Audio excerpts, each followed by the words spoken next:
Assalamualaikum warahmatullahi wabarakatuh. Perkenalkan, nama saya Delia Putri dengan NPM 20424171.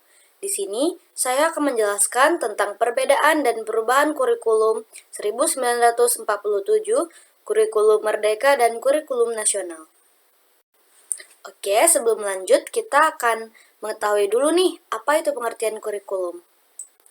Jadi, secara umum, dapat dipahami bahwa kurikulum itu adalah sebagian program pendidikan yang berisi tujuan, materi, metode pembelajaran, dan sistem penilaian yang dirancang secara sistematis untuk membimbing proses belajar mengajar.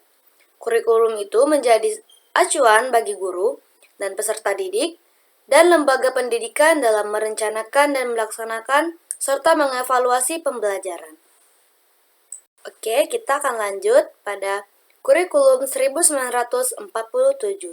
Kurikulum 1947 dianggap sebagai alternatif dari sistem pendidikan kolonial Belanda, dengan tujuan bukan hanya menekankan semangat, tetapi juga untuk pendidikan karakter, kesadaran bangsa, dan masyarakat. Materi pembelajaran juga berkaitan dengan kehidupan sehari-hari dan perhatian terhadap seni dan pendidikan jasmani. Lalu di sini saya akan menjelaskan tentang kelebihan dan kekurangan dari kurikulum 1947. Kelebihannya yang pertama itu menonjolkan pendidikan sebagai komponen krusial dalam membangun negara Indonesia melalui koherensi dan integrasi untuk mengusir penjajah. Lalu yang kedua ada berperan strategis dalam membina persatuan bangsa Indonesia melalui pendidikan. Dan yang terakhir, untuk mempermudah perancangan kurikulum 1947, maka disusun berdasarkan pengalaman pendidikan pada masa penjajahan dahulu.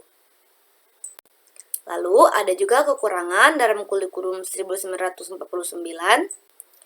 Kekurangan yang pertama itu, metode pengajaran kolonial dipupuk oleh persekolahan zaman kolonial.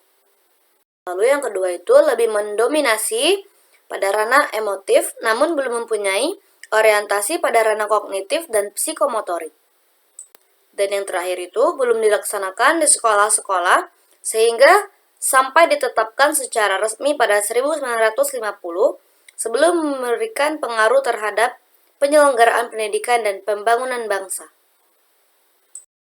Lanjut ada kurikulum merdeka.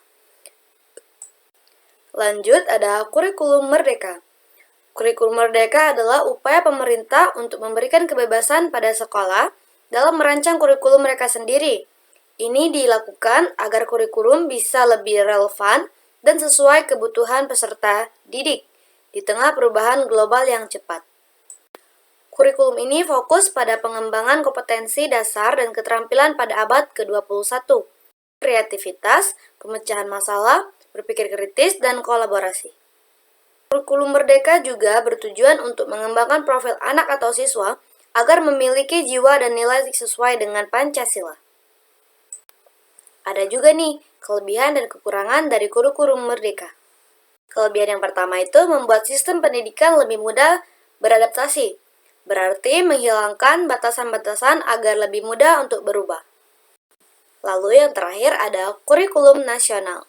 Jadi kurikulum nasional itu adalah kerangka resmi yang ditetapkan pemerintah untuk mengatur seluruh proses pembelajaran di semua jenjang pendidikan di Indonesia, mulai dari PAUD hingga SMA atau SMK. Tujuannya agar mutu pendidikan merata, sekaligus tetap mengakomodasikan karakter dan kearifan lokal. Kurikulum nasional adalah serangkaian program pembelajaran yang menjadi pedoman wajib bagi sekolah negeri maupun swasta di seluruh Indonesia.